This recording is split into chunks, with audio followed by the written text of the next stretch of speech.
Welcome to I See What You Mean, a podcast about how people get on the same page or don't, or perhaps shouldn't. Today my guest is Tim Cooke. Tim is a federal government consulting colleague and CEO and owner at ASI Government. Tim, welcome to the show. Thank you, Lou. It's great to be with you today. My brief background is PhD in economics, consultant at CNA for the Navy, and then a variety of stints in business. This is the capstone for me, being able to have and run my own company, ASI. ASI Government has a reputation for helping the federal acquisition community solve problems and innovate. And you go back quite a number of years. The problems have changed over time and the innovations have changed over time. Give us a little background and then tell us what you're getting people on the same page about today. So when the company was founded, the founders were professional acquisition folks out of the Air Force. And there was something called acquisition reform that was going on, sponsored at that time by Secretary Perry and the Defense Department. And it was its own thing. It had a life of its own and it had a limited time. And it was really trying to push change onto the acquisition community, including the contracting folks and the program managers and all the other people involved in the acquisition process. You know, that era is long gone and the problems of that era are long gone. Nowadays, what I observe and what I'm in the midst of is helping people who are in the system, working the system, getting frustrated a bit with the system and saying, we have to find ways to do this better. I need to talk to some people and we need to try some different ways to do this. Interesting. So it's been a real evolution. So I'm going to stay on this question for a moment because there's a popular conception, I think sometimes misconception, that things don't change in government. Nothing changes, things stay the same no matter what we do.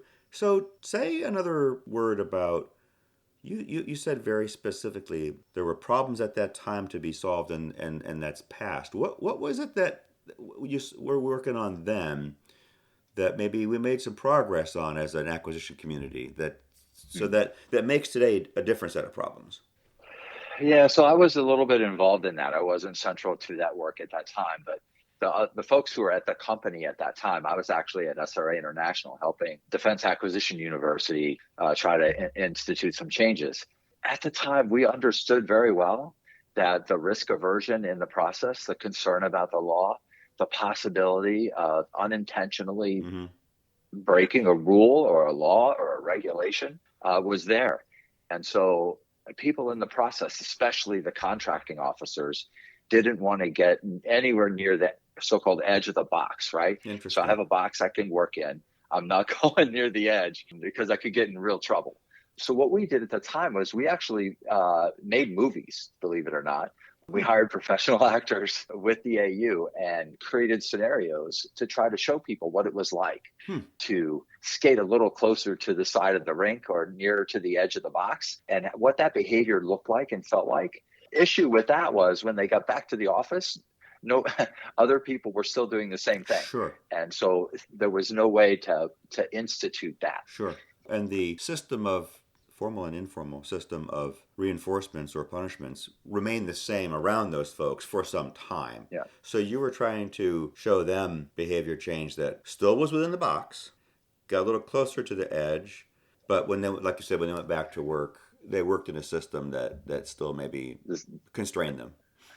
Yeah, the system was suffocating in the end. And to be honest, we didn't make a lot of progress at that time. Today, what we have are people on their own initiative who are top to bottom, side to side, supported by leadership, deciding to try to do different things in different ways.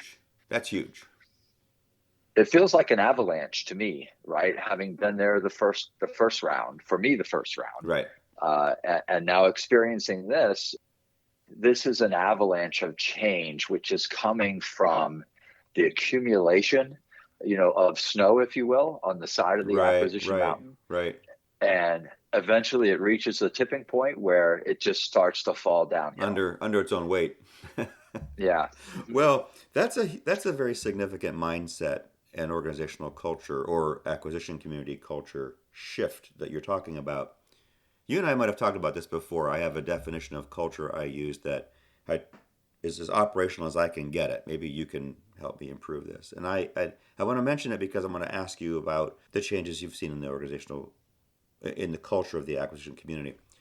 It's a shared rationale. That's important because it's not an individual rationale. It's a shared rationale for why people do simplified what they do on their job and not something else. So in other words, it's why they spend their time and their talent the way they do and not in some other way. So back in the day, that was the first round for you. If contracting officers were very conservative out of that fear of being too close to the edge because they got in trouble, they made choices of things they did and didn't do for that reason. Mm-hmm. That was the rationale. And to the degree that that rationale was shared by CEOs across the Air Force or the military or the government, that's the shared rationale. Today, what you're describing is if you say individuals up, down, and across the government, supported by contracting individuals, professionals, up, down, and across the government, supported by leadership, are actively seeking ways to do things better. That's a huge shift, and that's a shift in the rationale by which they perform their function. Now they're not feeling constrained that there's that fear of getting in trouble. They're seeking out faster, better, more maybe innovative ways of getting the job done. So You and ASI Government span that. So tell me what you think happened. yeah, so here we're talking about the adoption of innovation, right? And the things that influence adoption. I would say that, there was before, maybe even before ASI, there was something called the Mythbusters campaign. Mm-hmm. It's probably around the same time as ASI got going. And the Mythbusters came out of the Office of Federal Procurement Policy. Mm-hmm. And it was basically attacking these, I'll call them urban legends, which were like, you can't do that or you'll go to jail. Right. And some of the things are really pretty straightforward. Like, I can't talk to industry because I'm working, on an early stage of an acquisition. I can't speak with you. Well, guess what? If you don't speak to us, we can't figure out what you want. So from an industry perspective, they really want to talk. Government folks think they can't talk. And that mythology really got in the way. Mm-hmm. Because it Now wasn't factually correct. That's correct. So the Mythbusters campaign was to say to the entire workforce, that's not correct. You can actually do that. Right. Here are some ways you can do that. So, it's been sort of melting the ice slowly. Yeah. It's kind of been a 20-year process. But those myths are the shared rationales for why people do what they do. I would say that today, the adoption of these innovations, creation and adoption of these innovations, which we can talk about when we talk about the periodic table and some of the other things that we've worked on. Sure. You've got the usual you got the innovator, the early adopter, the next stage of adopter, and then at the end you have the laggard. Right. And some people never get out of the laggard phase. Right. It has to be forced on them.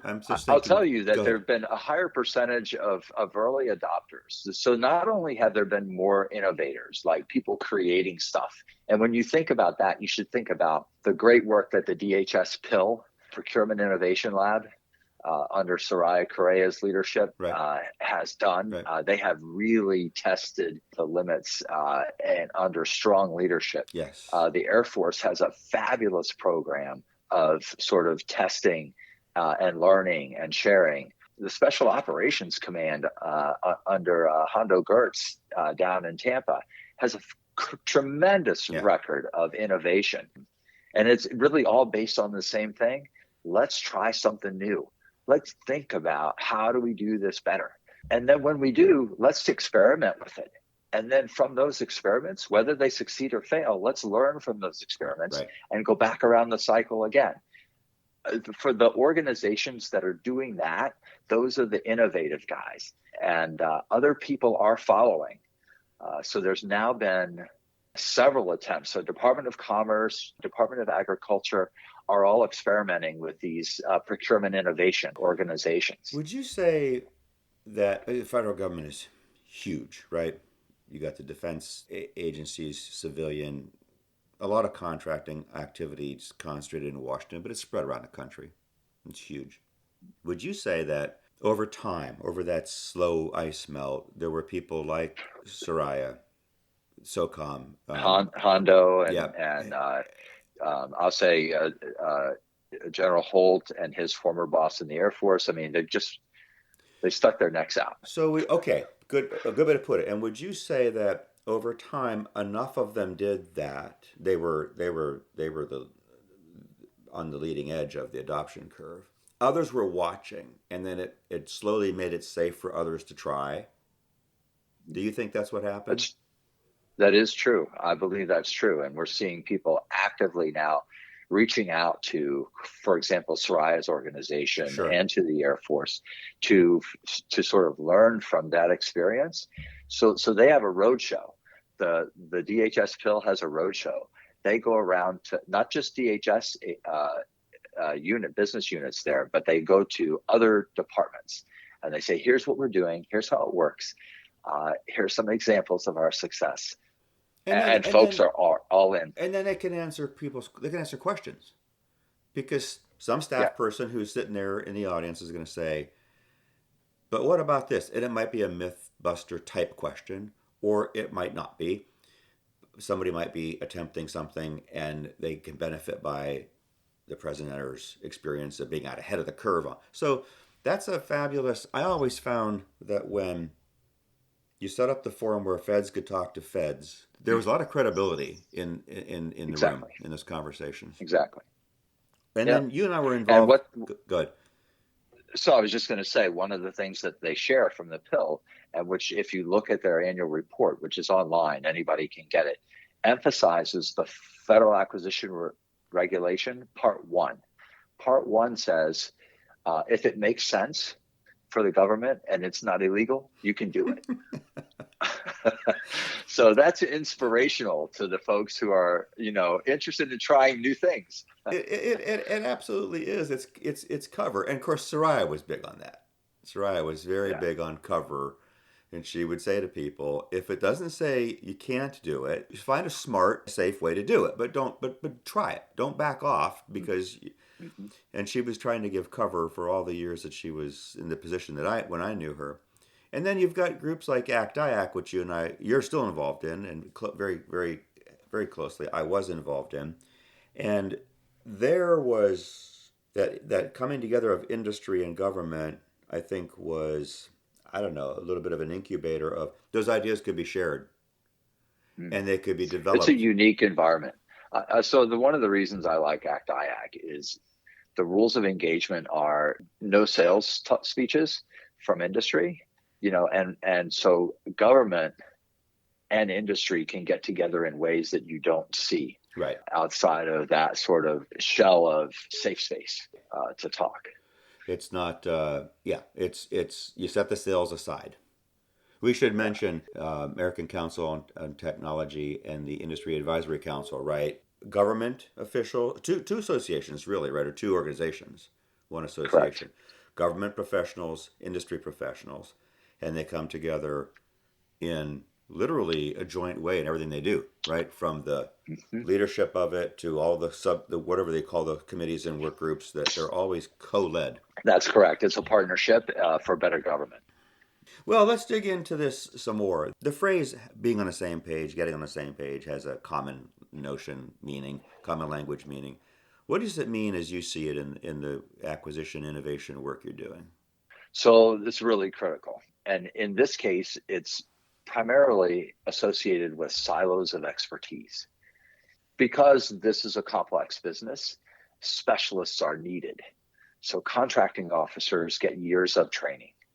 They Mm-hmm. get certifications. They get Mm-hmm. all kinds of badges and you name it, right? And Right, and then they get authorized to spend the government's money, right. and no one else can do that. And They're they are supporting, warranted to do that. correct, Individual human being has a warrant. Very important responsibility. really critical, right? Because no one else can obligate the government. That is a specialty, absolutely essential to this acquisition business, but it's not the whole thing.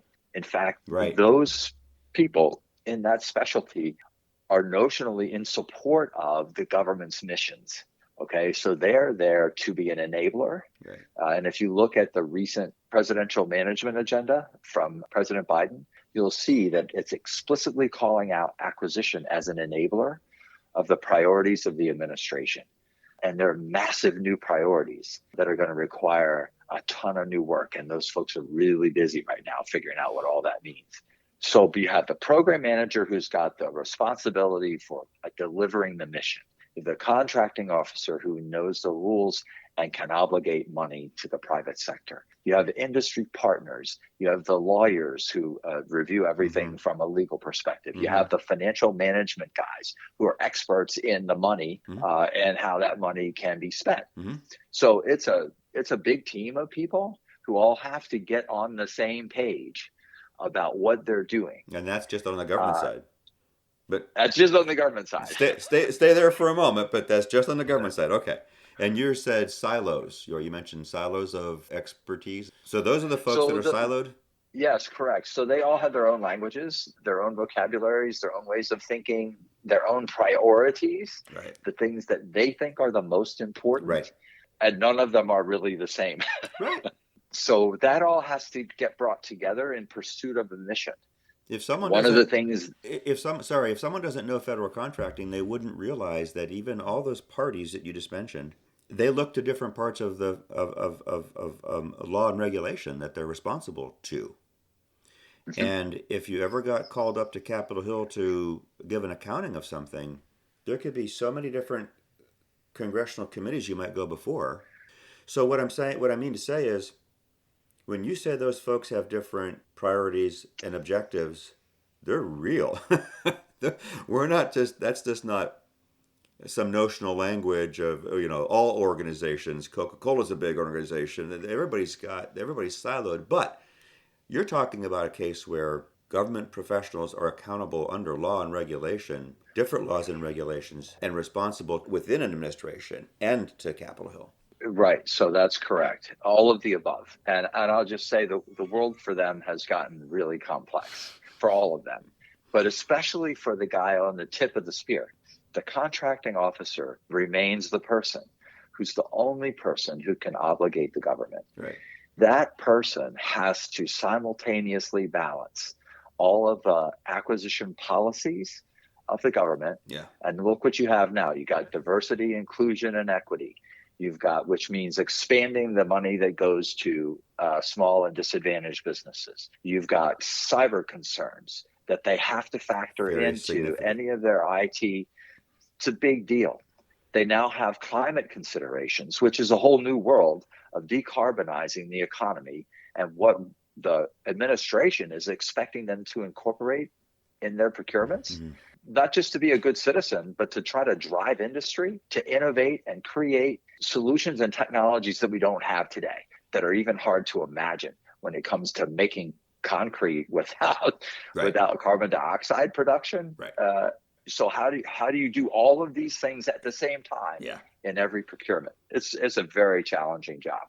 So my question to you was, what's it mean in the work you do to get people on the same page? You've mentioned for an acquisition all the critical roles that are, and you talked about the CO at the head of the pointy end of the spear, who's maybe best positioned in some ways to try to bridge those silos, to try to to try to cross those silos.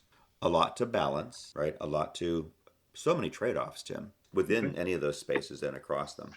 What's going on in the contracting world today that is helping prepare existing COs or incoming COs, a generation of contracting officers, the next generation, for a role that's different than in the ways you described it?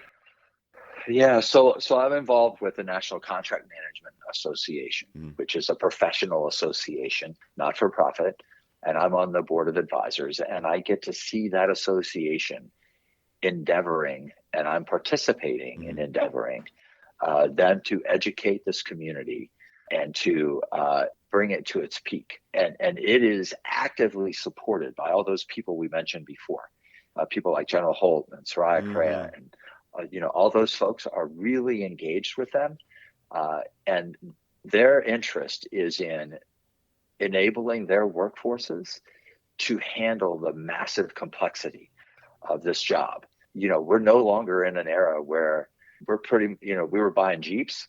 We're not buying, that's not the hard stuff anymore. Right. Technology is accelerating at an incredibly rapid pace. And what happens is it's embedded in the systems that we buy, whether they're defense or civilian systems. Yeah. And by the time we can get our hands on it, it's 2 generations out of date. Yeah. Because it moves so fast. The episode I'm going to add to that. We just said the episode. What is today? Today's Wednesday. No, today's Tuesday.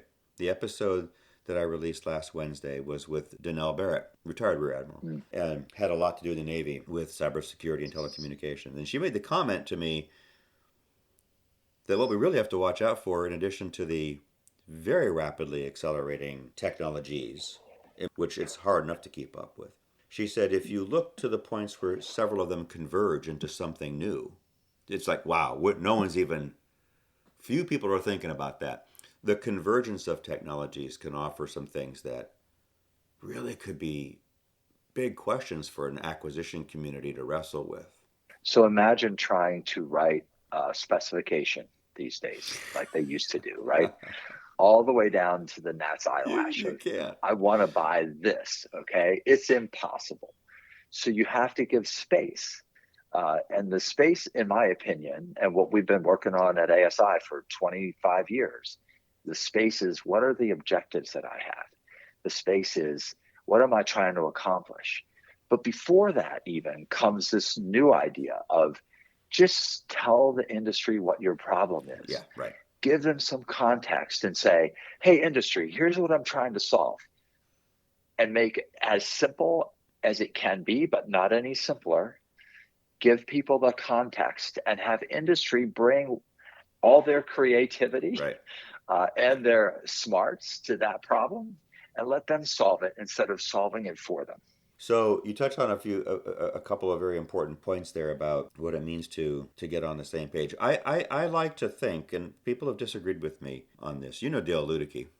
I do. Dale disagreed with me on this in a really fascinating way. You should listen to. I said, I think we're all on our own pages. This could apply to individuals. It does apply to individuals. We can imagine applying to roles, the kind of roles you've described on the government side of federal acquisition. We're all on our own page where we belong. We have jobs to do. We have responsibilities. We have objectives. We answer to somebody in our job. To be on the same page is to create that page from the own pages, from the separate pages. And it doesn't mean you leave behind your page, because you can't. It's related to your job. But you have to create a same page from some material that is joint or combined, that integrates, that solves a bigger problem or mission that's superordinate to all the separate objectives. Yes. Right. Okay. So Dale said, I don't think so, though. I think that, God bless his heart, he came at this from a very faith-based place and said that he thought same pages existed and it was our job to discover them. I loved that. We had a great conversation about it. But I want to ask you, what's changing on the government side? So not even involving industry yet, which we have to get to. What's changing on the government side in the conversations they're having within their teams that you and I are talking about, so that they are changing the conversations to produce the better solicitation that gets them the buy that solves a problem that they have? Those conversations are different than they used to be. What are they like today? Yeah, so tell you some stories here real quickly. Mm-hmm. The forcing function is that acquisition just takes too long. It flat out takes 2 years on average to get even a modest RFP out on the street, awarded, even without protest. Throw in some protests and you're out to 2.5 or 3 years. That's just too long. Okay, so people have said, and these are mainly contracting folks, Right. have said, I got to do something different. So what they have done, and we have responded to several of these requests for proposals, is ask for industry to come in and help facilitate, moderate, create a conversation that is beneficial to the entire team to get everyone on the same page, understand the different languages, understand the different vested interests within the government, Right. not industry necessarily, but Right. within the government, Right. and to fundamentally, through empathy and through a sort of honest concern for the different silos, bring them together in a way that they can't really do on their own easily. Right. Because the moment someone from a silo tries to become the facilitator, Yeah. it stops being a facilitation. So and we're doing this work in the IC and in the civilian agencies. We've done it historically in DHS and a little bit for the services. So, but it is a way to change the conversation. And again, the forcing function is just time. Like we got to figure out how to make this go faster. And guess what the hidden secret is? It's hidden in plain sight. The hidden secret is if people talk to each other as they develop the procurement, they get it done faster. There's nothing like one person putting their thoughts down on paper and passing that document back and forth to a lot of other people to bog down, right? So it's the transom, right? We just throw it back and forth and we're never satisfied. Well, and look, what you implied in what you said, which I want to call out because I think it's critical, is if you actually talk to one another. Tim and Lou exchanged a document and were asked to comment. Well, you authored it or I authored it, doesn't matter, and the other person's commenting on it. It could take a long time to come to understand that we mean the same thing by some of the key terms in there. And we might never. We might not even know we didn't, or it might not matter. I got to move on. I got other things to do. This is going to have to go the way it is. If we talk to one another, we can be sure, or we have a better chance, I think, of being sure we mean the same things by the same terms. We are sizing things up the same way, and not different ways accidentally. It's okay if you size things up in different ways, but you know it. Don't miss each other on that, because what you end up doing is the contract is a means to an end. Right. If there's certain things you fail to line up, you don't know that contract will accomplish that end. And so the more you talk through at the earlier stages that you get on the same page about, oh, Tim, I see what you're saying. That's why I call the podcast, I See What You Mean. It's that aha moment when you go, all right, I see what you've been saying. I didn't get that way. Now I understand. When I understand what you're thinking and why, I have a better chance of connecting it to what I'm thinking and why. And if I share it with you, maybe we jointly come to an understanding and agreement that we can move forward with. That can remain hidden in words. We've had so many of those, Lou, in the work that we do, where people have that aha moment. Oh, I get it. That's why you keep saying this. Right. Right. And and the difference between monologues and dialogues is they're completely different species. Yeah. And those that throw the paper back and forth is a monologue. Okay. It is. When people can sit down and have a dialogue, or maybe a multi-part dialogue with the different silos involved, 3 or 4 or 5 of them at the same time, you can make a lot of progress really quickly. Let's bring industry into this discussion that we're having, and then let's move. And then after that, let's go to an example that you can share of how you saw what we're talking about happen. Government and industry are in a true partnership through acquisitions because government has a problem to solve and maybe resources to commit to it, and industry has some solutions and resources to commit to it. So that coming together is a lot of what makes our society work. So to add to this discussion we're having the perspective of industry and how even companies in competition with each other, but could still be in a dialogue with each other in government about how to approach solving a problem. Just start with the approach. Sure. So, I mean, the first thing I would say is that industry, in most cases, is as committed to the government mission as the government is. These are people in the private sector that choose to make a living supporting the goals and objectives of the government. There are easier ways to do it. And true enough.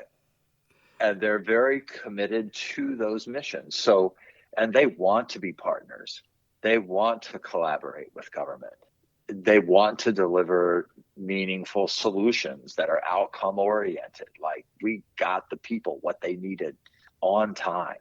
And so, running through the theme of what we've talked about so far is this notion of collaboration. Mm-hmm. And acquisition is a system that's built on competition.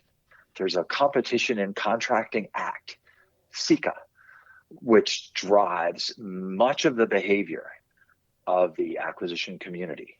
There is not a Collaboration in Contracting Act.